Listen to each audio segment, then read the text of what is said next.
Good morning. This morning we read Romans chapter 16. At first glance, this just seems to be a chapter where Paul is winding up his letter, sending greetings to the people in Rome who he knows, and then the writer Tertullus also sends a little greeting as well. It just seems to be a concluding thing, but there's much that we can learn from this. First of all, notice in this the number of women who are ministry. We see Phoebe, a deacon, a servant of the church.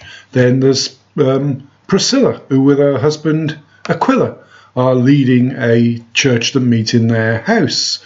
Further on we see Junior, who is outstanding among the apostles.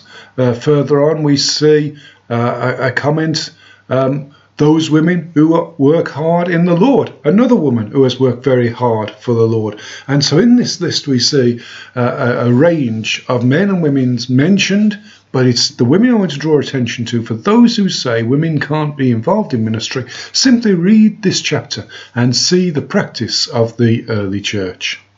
Then Paul gives a little warning, a final warning, to be careful from those who would come in to divide the church, put obstacles in your way.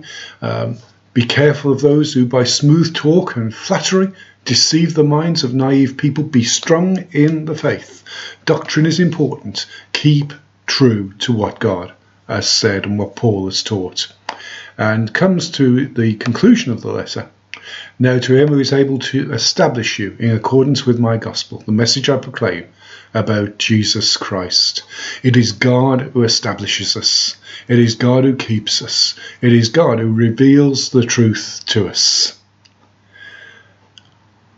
And it is he who deserves all the praise and all the glory. We rejoice that we Gentiles have been brought to faith, been brought to obedience through the revelation of the mystery. So we give God praise and we give him glory.